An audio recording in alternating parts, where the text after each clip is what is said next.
Welcome to 2026. After a whirlwind 2025, what can we expect from Canada's economy this year? Beata Caranci, chief economist at TD Bank Group, delves into some of the risks. Definitely CUSMA is like that Charlie Brown cloud hanging over us. Everywhere we go, it's following us. Some people refer to it as a zombie CUSMA. And what she's excited about. Well, I'm excited that housing affordability is improving. I know people don't really feel it or think about it, but it has. Resources, we know foreign investors are asking us when we're talking with our clients, a lot of them are asking us about the resource sector. Anything defense, anything supply chain defense, a feeder into that.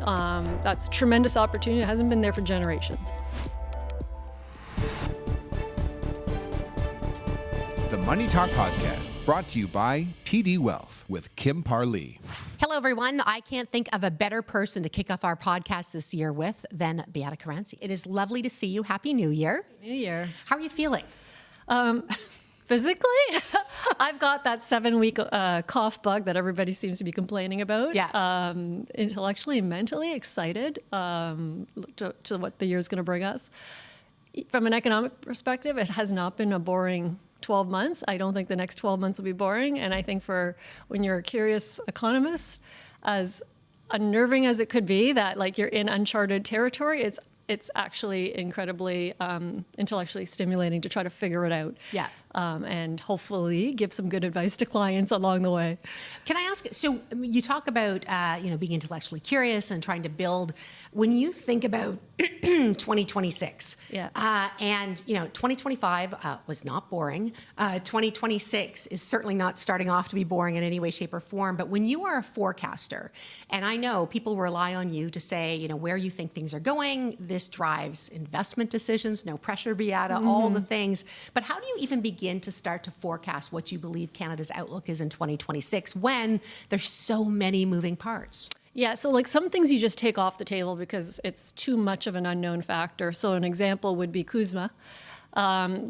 We just assume the status quo of what we see today going into 2026 because we just don't know which way it'll break, and you might be too pessimistic or optimistic. Other things like the Bank of Canada, where we feel fairly strongly that they are at the bottom of their interest rate cycle. We don't anticipate an up or down move. The market does have a slight up move by around mid-year this year. We don't. We think they're going to hold the line. And so this is sort of like as good as it gets for people who are looking for mortgage rates and other factors of where we think it'll settle. That is based more on the fact that we look at what the job market's doing, and it's been sufficiently resilient for the Bank of Canada not to have to move.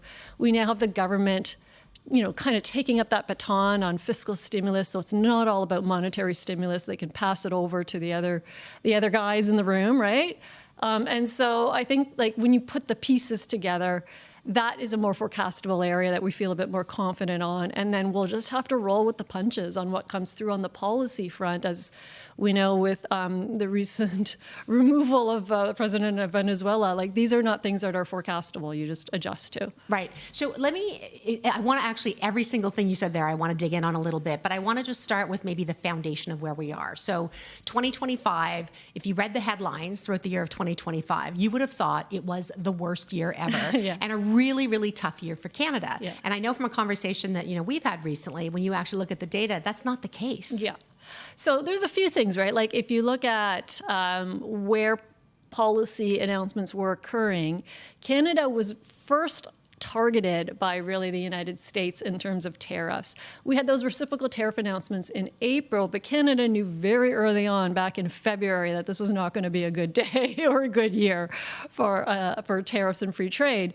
And so I think right away you started to see forecasters get nervous, business groups get nervous, and the markdown of expectations.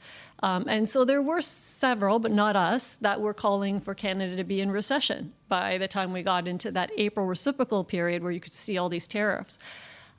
Since then, we've seen a lot of backpedaling in those areas or deals. So these are these envelope deals. They're not necessarily like full-on trade deals. These are the sectoral ones you're talking about, Well, yeah? there's two, right? Like the country deals that have occurred, only Canada and Mexico as major countries do not have a deal yet with the U.S., but they're also shielded. Companies are shielded still inside the USMCA. Yeah. So from a global perspective, we didn't get the hit that that many had feared when you just look at the numbers. Like Right. you see what was getting posted of these very large tariff rates across countries. And then within Canada, there's like those Section 232 tariffs on steel and aluminum and other areas in Canada. Those are crippling for those industries, but 90% of almost 90% of exporting companies are not paying any tariff because they're under the USMCA umbrella. And so, there's this like dichotomy of those who are doing okay and then those who are bearing the weight. Unfortunately, those industries and companies bearing the weight have a geographic distribution in Canada.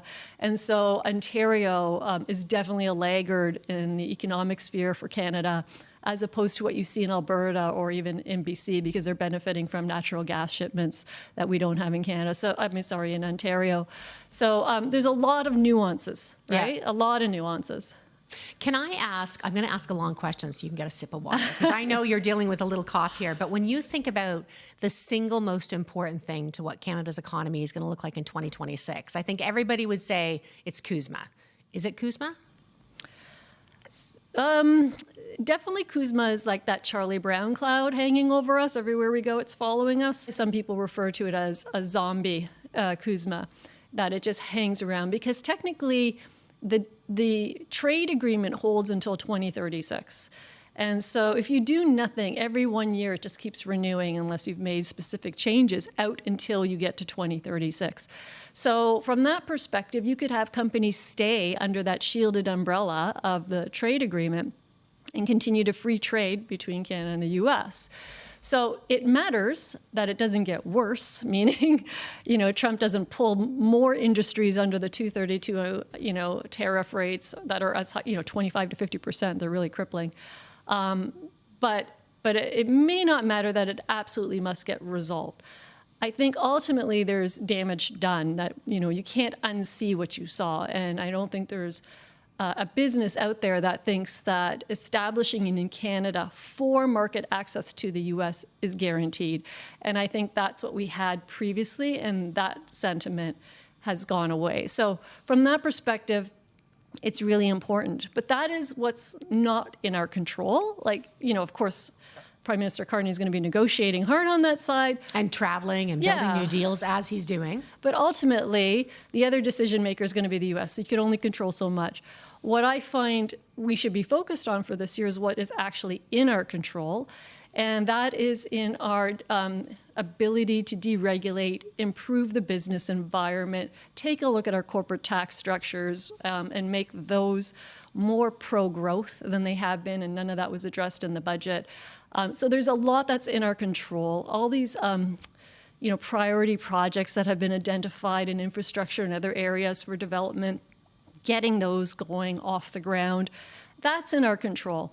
And I think that's what investors need to see come through in 2026. It doesn't mean you're going to obviously have an LNG facility up and running, but are you making progress on where you expect on permits and deregulation, getting investors behind it, getting capital and money where you expect it to be for the build out in the next few years? Because if it ends up being a dead zone for that in 2026, then we have a real big problem.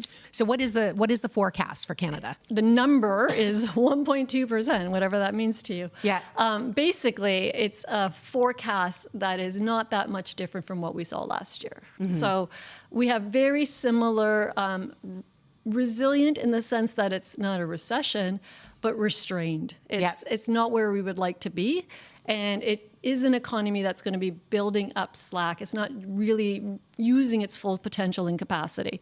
And so that's what we think that forecast for 2026 will look like. I know you've got a slightly more, and you can correct me, the last time I looked, I think it's 2.25 for 2027 on GDP, I think. For Canada? GDP, yes. Canada. Yeah. When you come off a low, eventually, just the math gives you growth. Bounce back. Yes. That's what happens. Okay. What is going to drive the modest growth that you're seeing in Canada? And then maybe at the same time, what's going to hinder it? Like, why do you have that number? So, in some respects, it's necessary policy. So that's the unwinding of some of the immigration thrusts that we had. Yep. This year will be the first in history that we're going to have a contraction in the population in Canada from that policy. And so that would have been a big thrust to consumer spending growth in the past that we're not going to have in the forecast. On the flip side, it's allowing for more affordability in housing, which is exactly why this policy was put in place to do the unwind. But we're not also going to get all the big construction build that normally happens when you have a strong demand market. And so from that perspective, we've had a better year than we expected in construction last year, but which might surprise some to say that. Yeah, I think, yeah. But it's in the rental space. It's not in the home ownership space. And that's because the government policies tilted to improving the financing condition of developers in that area. And in fact, some areas that were permitted for condos got flipped into rental units because it was more economical to build those. So that build, about 50% of the housing starts that happened last year were in the rental space. Some of that momentum is going to be coming out of this year as we get towards the end of the year because these projects are off the ground and then you don't get the same push. So those are some of the restraints. Some of the growth will come out of the government. The government contribution to the economy is expected to be the strongest, basically, of all the areas within our economy. The low interest rate over time will benefit housing. So we don't expect a strong rebound in housing, but we are expecting troubled places like Ontario and BC to put up double-digit growth in sales. So by that, I mean like 12 to 15% growth in sales. Now, starting points matter because that still leaves both markets about 30% below the peak. So there's a lot of slack still in the market, and it's not going to be a market that's going to have prices popping by any means, but still it's contributing to growth. We're moving our feet in the right direction and absorbing some of that slack. So there's positive and negatives. And then a little bit of the unknown factor, which is in our forecast and not in our forecast, is business investment. So we're hoping for a better outcome on business investment. But we haven't put into our forecast some of the areas like defense spending by the government because we don't have a clear line of sight of the timing of procurements and build-outs of infrastructure on that fund. So that could be a possible upside to our forecast. We think that could add about 20 basis points to the forecast, depending on what we see.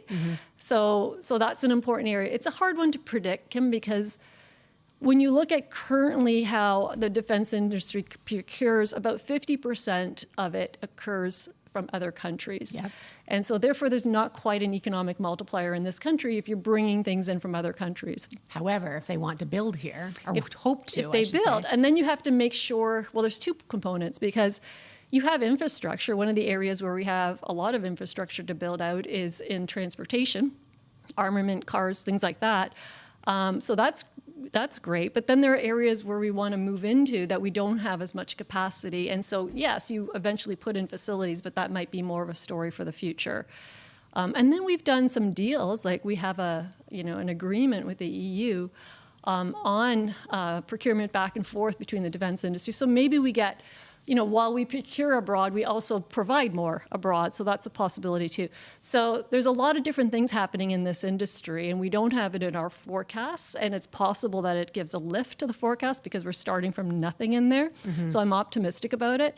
But we need to see exactly how all these factors start to play out. Yeah, I mean, it's interesting because when you think about the military industrial complex in the States and what it brings to that economy, I mean, it's massive. However, this is kind of comparing an elephant to like a tiny little mouse in terms of what has to get built, but the opportunity could be quite interesting. Yeah, like the U.S. spends, I think when I looked at it, something like we're moving towards a target goal of spending about about $1,200 per capita on defense, whereas the U.S. is already at like $2,400, somewhere in that range per capita on defense, so significantly That's higher. bigger than I thought for Canada, though. That's a Well, big it's number. moving towards. Yeah. Our starting point was actually around $750. Yeah. So that's where we expect to be in the next like 2 years. But multiply it by the amount of people in the U.S., 10 times more. So they're spending about 1,000 more per head, and then times 10 times more population. So to your point of how much stimulus you can get out of an area that's known for innovation, high capex, all of which have high economic multipliers because of just the amount of capital and people they use. Yeah. Again, you always say six things. I'm like writing them down frantically. When you talk about CUSMA being a zombie deal, is that almost a best case scenario, one that just kind of bumps along and then gets deferred until at some point, ends?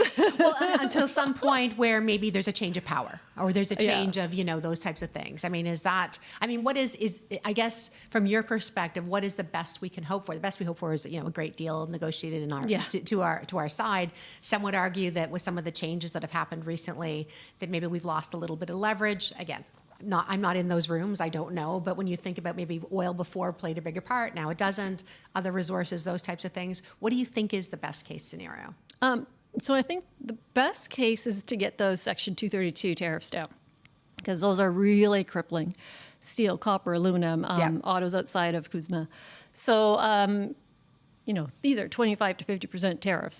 So the extent that those could be slashed would be beneficial for those industries, because as much as we would like to reorient Canadian supply chains to Canada, right, and the defense industry, for example, using only domestic steel, that takes time. And so I think that's the best case in the near term, is to get the most egregious tariffs down. I'm just going to interrupt because one thing that you noted in a report that came out is you are seeing some policy shifts in the U.S. where the Trump administration is removing some tariffs on things like food, maybe to help with their inflation problems that they're having. So do you think it's probable we could get some of these Section 232 things removed? One would think that holding them at the levels they are will continue to put pressure on the U.S. in terms of let's take a look at what they just lowered on January 1st, on New Year's Day. They reversed policy on lumber products or wood products that they were supposed to have tariffs rise in the U.S. These are like furniture and vanities and those like wood products, derivatives of wood. So they put a stall on that for 1 year. It's still there, but for January of next year. Why did they do that? Well, because the housing market effectively in the U.S. is acting like it's in a recession. It's really struggling. It's losing workers. It's stalled out on construction. The cost of build has gone up significantly, in part because of steel, aluminum, copper. These are all the areas that are getting hit with these 50% tariffs. And then you were going to add on the things you fill your house with, vanities and kitchen cabinets. So there is an incentive there. There is a sensitivity there that we're seeing come through on the decision of pulling back some tariffs. Other areas have been food, for example, that they reduced tariffs on about 200 plus products. They have been pretty stubborn on the steel and aluminum, though, because this is the notion that the U.S. wants to build domestic capacity. Yeah.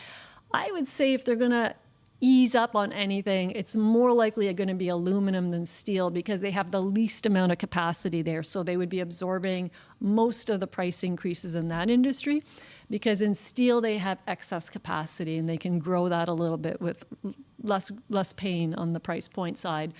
But really, I think it would be dependent on Carney. Like, could he convince the U.S. of being like a reliable partner? And probably more likely, instead of just reductions in tariffs, we'll see quotas. So up until X amount, you get this favorable rate. And then after that, these more punitive rates kick in. So we might see like hybrid deals like that. And I think that's probably more realistic on the path we're on. What other, again, coming back to Canada and thinking about, CUSMA is going to CUSMA, whatever it does. Yeah. We're going to wait and see what that's one too. But in terms of other trade deals, when you hear the news of the Prime Minister and ministers traveling around the world, what ones are you paying attention to? Well, if you look at what has been accomplished. I think it's in a short time.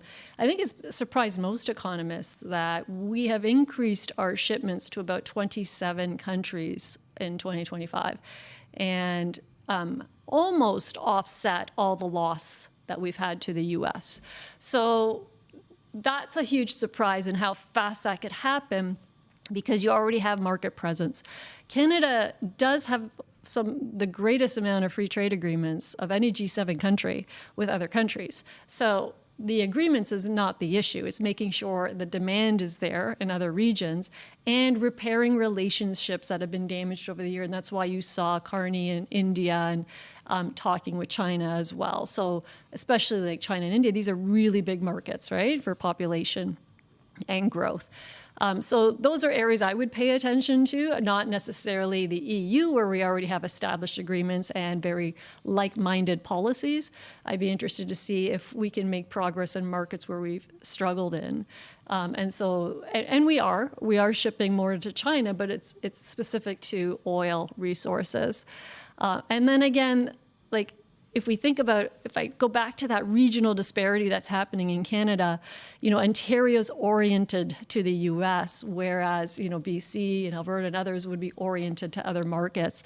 So even as we build out demand in other markets, it's really important for a province like Ontario to make sure they're participating in those shipments. And to get things out of Ontario is not quite as easy when you're a port city. Here's a question for you that just came to me, lucky you. As we see the Canadian economy evolve over the next little while, do you see changes maybe in regional prosperities, in shifts in where things are moving? I mean, we can spend a lot of time talking about Alberta and, and oil and, timber on both the coasts. I don't know, like, do you see something evolving? Yeah, hopefully in a positive direction, because I think Ontario is the majority of the population base of any province. It's the largest. And we are talking now about developing critical minerals and other factors and the degree that we can do EV production and build in some foreign investment on that side as well. We've seen some progress there. So it's just not an instantaneous rotation. And I think that's the challenge, that there will be still some displacement of labor through those periods. Also, like a lot of universities, a lot of talent in the province, a lot of opportunity on the AI, digital areas of the future of growth.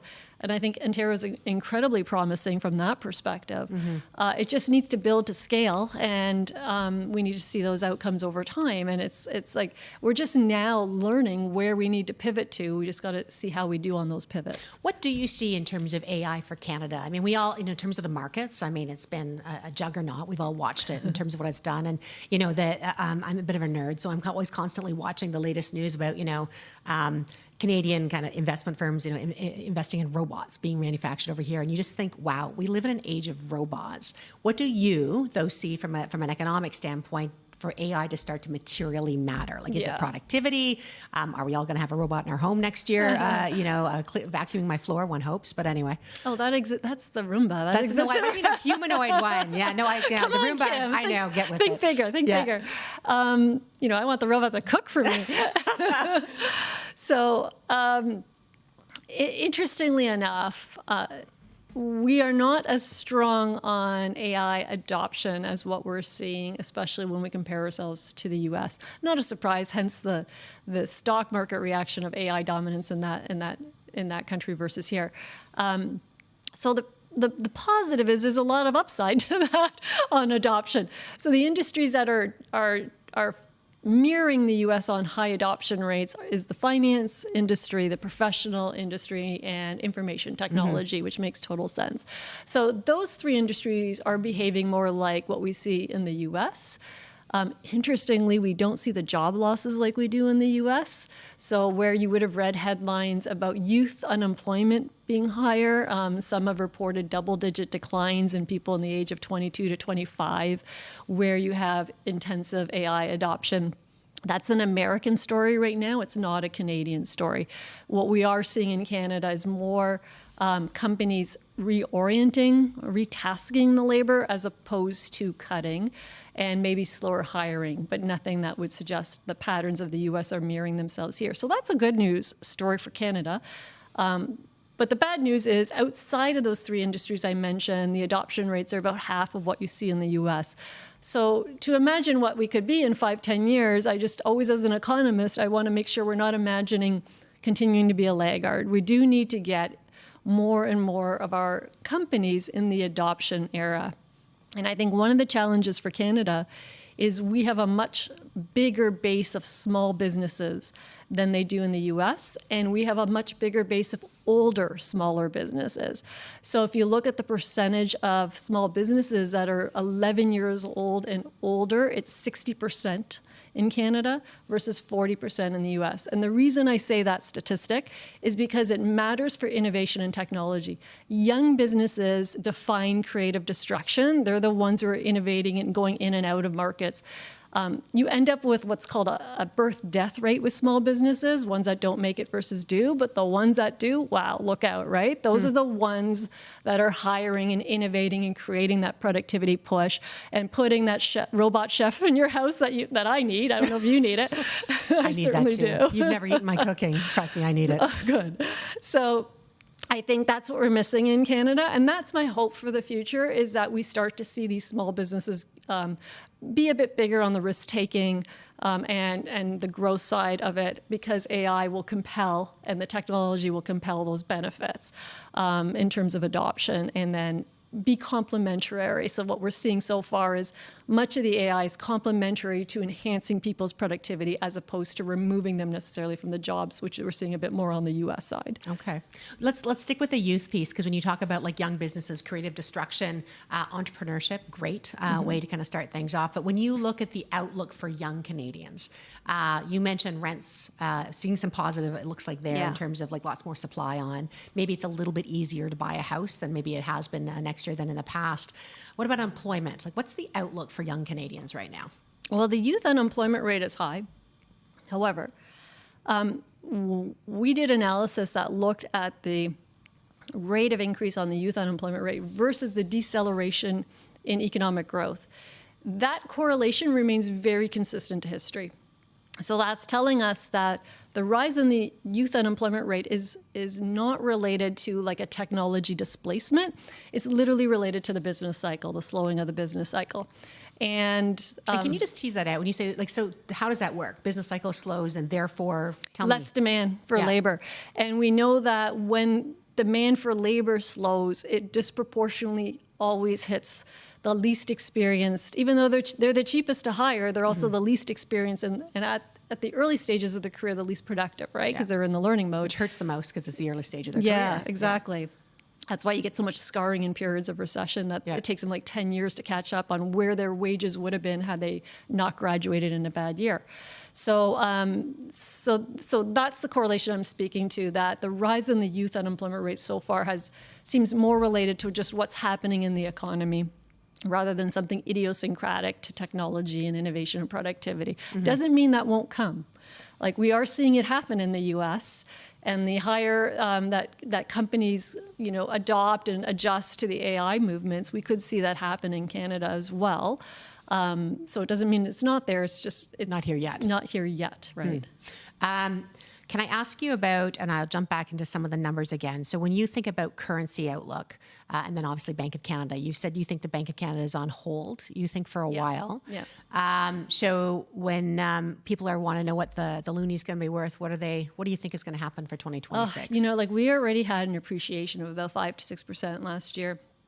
And I think the U.S., when we're making a call on the Canadian dollar, we're making a call on the U.S. Yeah. And I think that the U.S. will probably be relatively stable this year, and I don't think we'll see much movement on the Canadian dollar. Like maybe 1 to 2% appreciation max in my mind, but nothing more. Now, if we get this fantastic deal on Kuzma and all the risk goes away and uncertainty, you could easily see another 5-6% pop, but I just don't think that's the most likely path. Okay.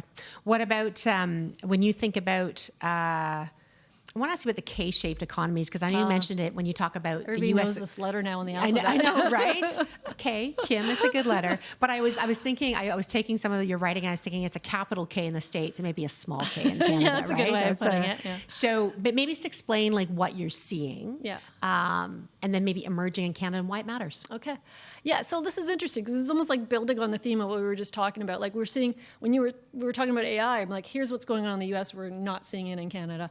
And then when you talk about the K-shaped economy, that's actually a concept that has really been driven by what the US is experiencing, not quite there in Canada. And these are good things in terms of the dislocation of income and labor.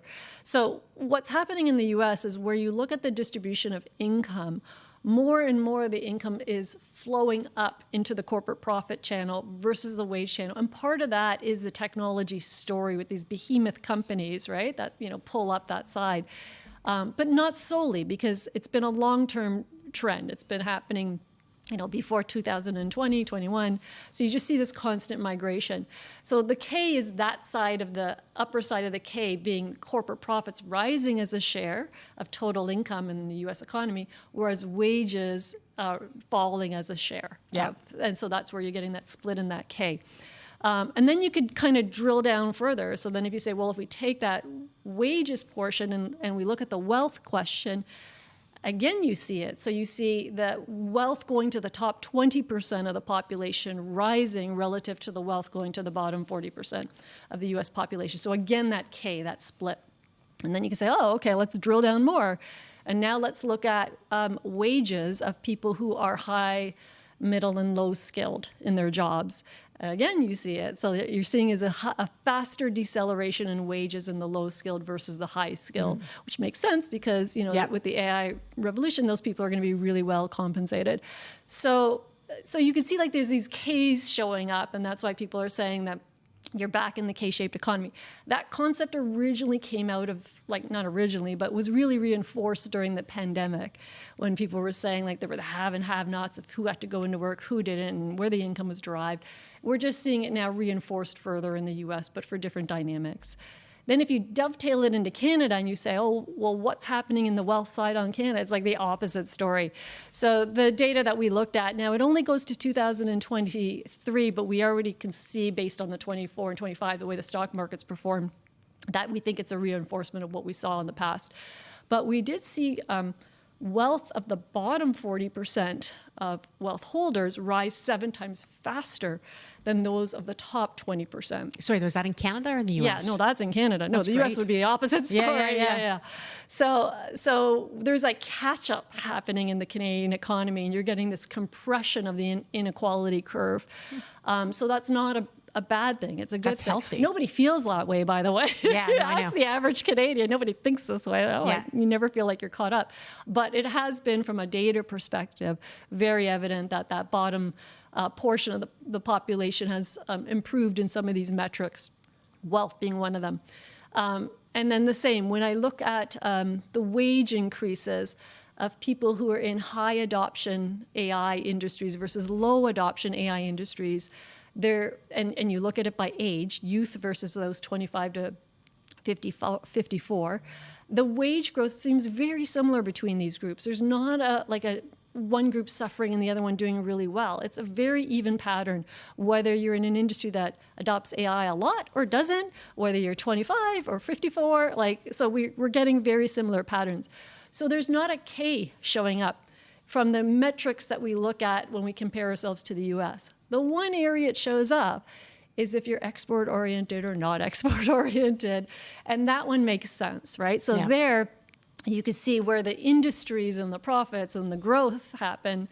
It's in the non-export oriented industries. And so you can say, okay, there's a K there that's happening between that schism between the two types of businesses, but we know precisely why that's happening, and some of that can be reversed. When you think about I'm going to kind of wind up here because I could talk to you all day, and I will at some point. I'll do it again. But when you think about all the investment that is coming into Canada, or at least the government doing its best to attract new investment into Canada, where are the opportunities for people? What do you hear about where it's like, oh, there's going to be a lot of interesting things happening here? Well, the defense industry, anything Yeah. defense, anything Yeah. supply chain defense, a Yeah. feeder into that. That's tremendous opportunity. It hasn't been there for generations. Yeah. So to me, I'm excited about that, and we need it.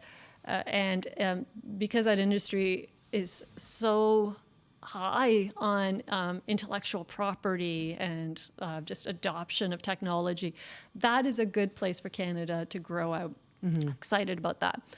Resources, we know foreign investors are asking us when we're talking with our clients. A lot of them are asking us about the resource sector. A lot of excitement there. I would expect that to remain the case, but that goes back to maybe the earlier point in our discussion about what does Canada need to deliver on? It needs to deliver on getting some of these projects finalized and off the ground. But that's an exciting area, I think, as well. I'm excited that housing affordability is improving. I know people don't really feel it or think about it, but it has. If you look at home prices from the peak, just in Ontario, they've come down, I think, about 13%. Wages have gone in 4 years, and wages have gone up about 18%. That's a 30% delta between the bottom and the top, right? So there's an affordability aspect there that's providing an opportunity for youth to finally get into the market. And yeah, it's still going to feel tough. We've all been there, and it's tougher for this generation. But there's an opportunity that finally opened up after we were in this really long time bull market in housing. So I think good on that adjustment to continue to happen. So a lot of positive things, and which I hope to see in the next budget is more tax reform. Well, this is I want to get into your wish list. I led you into a question. We know, like I said, there's some good things happening in the economy. But what do you think we need to see more of to get more good things happening? Yeah. So what we saw in the budget was a reinforcement of policies that already exist in Canada. So it was a bit of a safe play. So, for example, the capital cost allowance, which they renamed the super productivity something, I can never remember it, was a policy that was already in existence under Trudeau, had expired, and they extended it, but also expanded it, allowed for more industries like manufacturing processing to be included. So that's good. SHRED, science, like a subsidy for the science area and research area, same thing. Right, increase the allowable amount for expensing, and have it on out to 2030, I think it is. But it's an existing policy, and they just kind of enhanced it.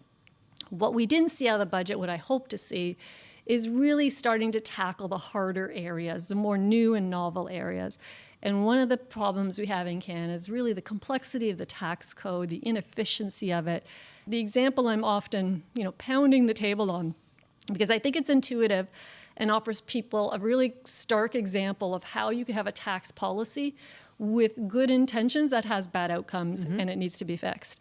And this is this is a report done by Statistics Canada on small businesses, and it shows that we have a tax policy that has very favorable tax rate up until $500,000 in taxable income if you're a small business, like very low. I think at the federal level it's only 9%.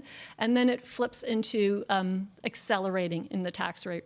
And so what the data show is you get this massive amount of bunching of companies who stay at the 500,000 mark. That's not what a tax policy is intended It's a disincentive to grow. To do. It's actually not even just a disincentive, it's rewarding small as opposed to rewarding medium and large or growth. And then it gets even worse, that this policy, the last time that threshold, 500,000, was lifted was under the Harper government. And it's not inflation indexed. So if you inflation index, that threshold should actually be 700,000. So you're not only incenting small, but you're incenting it not even to keep up with inflation. It's regressive. And then you get the behavioral aspects when you look at how people respond to taxes, right? So if you look at the number of businesses that have incorporated who are single proprietary, they have no payrolls, no employees, that is now exceeding the amount that actually have payrolls. So people are incorporating to take advantage of the lower tax rate Because if you're like you and I, a T4, and you pass the 220 or 230,000 mark, you're paying a marginal effective tax rate of 53%, as opposed to half that if you were an incorporated self-proprietor without any payroll. So we are absolutely incenting the wrong behaviors, but all the behaviors are telling us low taxes matter. We will create a construct of our business or behaviors to try to get the best deal for ourselves, our families, our households, right? Yeah, human nature. And so that absolutely needs to be fixed. And How probable is it that'll get fixed in the near gosh, term? I will be pounding this table till it's fixed. It better get fixed in the next budget. You heard it from Beata. What is the final thing I should ask you? What have we not talked about that you think people should hear? Or what is just one message you want people to hear? And in terms of the outlook for Canada for next year. So we obviously want to be positive. We're doing a little bit better than we thought, but we're, like I said, we're resilient but restrained, not where we want to be. I think that the thing we got to get our heads around as Canadians, because I watch the news every day, it's part of my job, always talk about CUSMA or USMCA, however you want to refer to it, and how important it is for Canada. Let's assume it ceases to exist. Like I said, it's not in our control fully. We should be focused on fixing our own house and what that looks like. And I think for Canadians, part of fixing your own house is really, we're going to have to go through a painful adjustment. And I don't think we're quite there on what that means. So an example I just recently gave is when you look at when people say, where would you like to live if you can move or, immigrate to another country, Canada is often ranked quite high, right? We're often in the top 3 choices of people. And you ask them, why would you choose Canada? And it's one, for its beauty, right? The nature and awesome scenery we have. And then the second factor is our social system. Great, right? We do have a terrific social system. However, when you ask people why they go to the US and have put them at the top of the list, it's for economic opportunity, the ability to take nothing and turn it into something. And I think that we have to get a little bit more of that culture here in Canada. We have to attract the money. We have to attract the high talent. We have to attract the risk takers. And that means we can't keep having budgets focused just so heavily on the social element. Now, the last budget by Carney wasn't, but if people think that's it, the next one's going to be what else are we getting? I think we have to be careful in that we're going to need to stick behind the growth model of businesses for years to get this right, so that we can get into a position of having an economy that is a job generator with sustainability and high wages. Appreciate your thoughtfulness. What a great discussion. Thanks, Kim. Thanks, Beata. Thanks for tuning in to this episode of the Money Talk Podcast, brought to you by TD Wealth, recorded on January 7th, 2026. The information contained herein has been provided by TD Wealth and is for information purposes only. The information has been drawn from sources believed to be reliable. The information does not provide financial, legal, tax, or investment advice. Particular investment, tax, or trading strategies should be evaluated relative to each individual's objectives and risk tolerance. The views expressed are those of Beata Caranci, Chief Economist, TD Bank Group, as of January 7th, 2026, and are subject to change based on market and other conditions. Certain statements in this presentation may contain forward-looking statements that are predictive in nature and may include words such as expects, anticipates, intends, believes, estimates, and similar forward-looking expressions or negative versions thereof. Forward-looking statements are based on current expectations and projections about future general economic, political, and relevant market factors, such as interest and foreign exchange rates, equity and capital markets, the general business environment, assuming no changes to tax or other laws or government regulation or catastrophic events. Expectations and projections about future events are inherently subject to risks and uncertainties, which may be unforeseeable. Such expectations and projections may be incorrect in the future. Forward-looking statements are not guarantees of future performance. Actual events could differ materially from those expressed or implied in any forward-looking statements. A number of important factors, including those factors set out above, can contribute to these digressions. You should avoid placing any reliance on forward-looking statements. TD Wealth represents the products and services offered by TD Waterhouse Canada, TD Waterhouse Private Investment Council, TD Wealth Private Banking offered by the Toronto-Dominion Bank, and TD Wealth Private Trust offered by the Canada Trust Company. TD Bank Group means the Toronto-Dominion Bank and its affiliates, who provide deposit, investment, loans, securities, trust, insurance, and other products or services. The TD logo and other TD trademarks are the property of the Toronto-Dominion Bank or its subsidiaries.